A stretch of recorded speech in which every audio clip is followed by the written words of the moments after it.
I missed out on Mayday's first release of Zealous Hunter, or Zealous. Thankfully, it was immediately announced that a version 2 would be coming soon after that release. And here it is. This figure is such a labor of love. I'd been following the production of both V1 and V2 very closely, and it's clear that Mayday and the other collaborators really put their heart and soul into creating this minifigure. If you saw my unboxing video, opening this minifigure up is cooler than unboxing a new phone. I'm really not big on the whole unboxing video thing, but this felt worthy of one. Mayday going through the trouble of making a whole foam padded box for this release is already enough to prove to me this minifigure is worth that $40. She comes with so many accessories that I honestly don't know how they kept the cost to only $40. The first accessory is this official syringe piece, meant to represent the Kaminoan saber dart that Django kills her with. The next accessory is her Claudite head, which looks amazing. Adding any kind of alien to my minifigure collection is a bonus in my book. This head has an alternate expression for Dead Zam.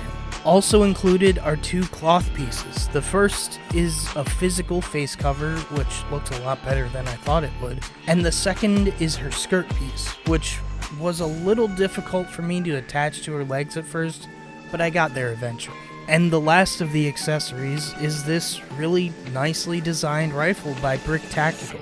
It does a great job of replicating her rifle from the movie. I'm usually not too big on custom molded blasters, but this one really fits with LEGO's blaster aesthetic.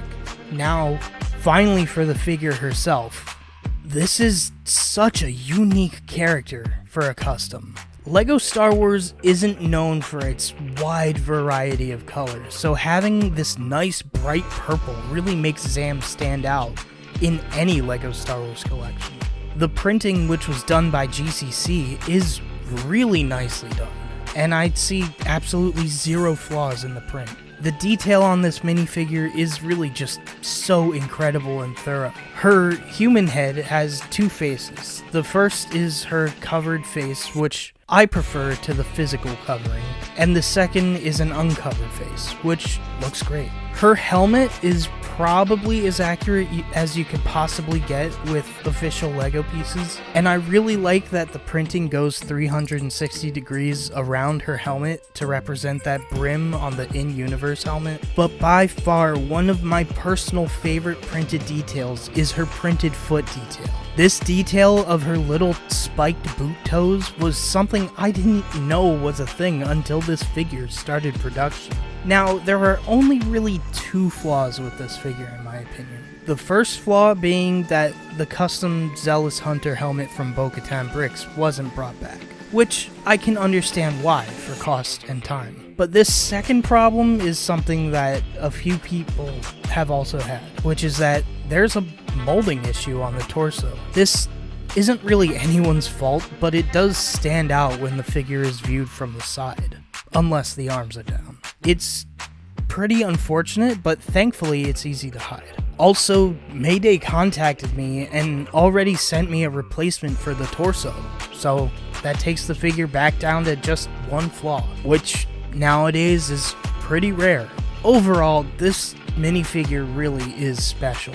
The dedication to this project on all fronts is awesome to see, and it's pretty rare to see such a big collaborative project happen. Hopefully those Bo-Katan Bricks helmets will come back at some point though, because I kinda need one. But as is, this is still a great minifigure, and I'm so glad I was able to get it this time around. And Mayday just seems to keep producing banger figures, so I cannot wait for what else is in store from him. Later.